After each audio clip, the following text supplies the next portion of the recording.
பெருகும். அது மாத்திரமல்ல, ஒவ்வொரு ஆத்துமாக்களும் ஒருவரை ஆதாயப்படுத்த வேண்டும் வருஷத்துக்கு ஒரு முறை.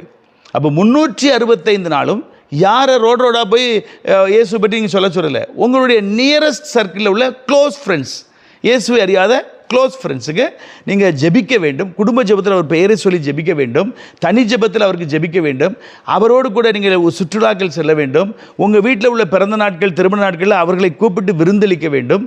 இப்படி நீங்கள் ஒரு நல்ல ஐக்கியமாக ஒரு 6 மாதம் இருக்க வேண்டும். அதற்கு பிறகு சர்ச்சில் ஒரு அசனம் வரும், சர்ச்சில் ஒரு கோயில் பிரதிஷ்டை வரும். அப்போ எங்கள் சர்ச்சில் ஒரு திருவிழா இருக்குது, இது பண்டிகை இருக்குது, நீங்கள் வாங்க என்று சொல்லி அவர்களை கூப்பிட வேண்டும்.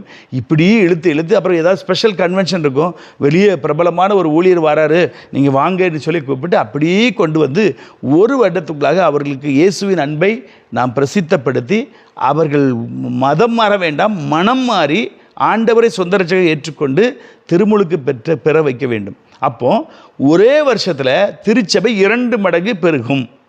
இப்போது குட்டி குட்டி சபையெல்லாம் பாஸ்டேட் ஆகிட்டாங்க.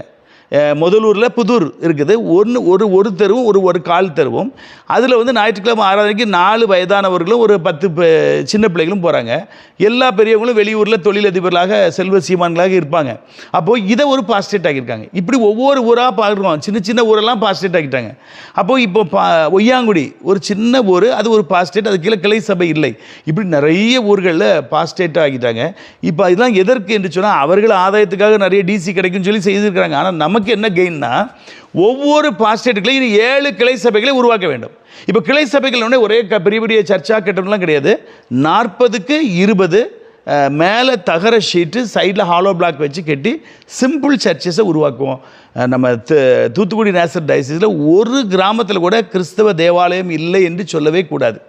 அத்தனை திருச்சபைகளை நாம் உருவாக்க வேண்டும். இதற்கு ஒரு ஆத்மாவை ஒருத்தர் ஆதாயப்படுத்தா போதும். அப்போது 365 நாளில் ஒருத்தர் தன்னோடு கூட படிக்கிறவங்க, தன்னோடு கூட வேலை பார்க்குறவங்க, தன்னோடு கூட நெருங்கி பழகிற நண்பர்களை ஆதாயப்படுத்த வேண்டும். அப்பொழுது சபை விருத்தி அடையும்.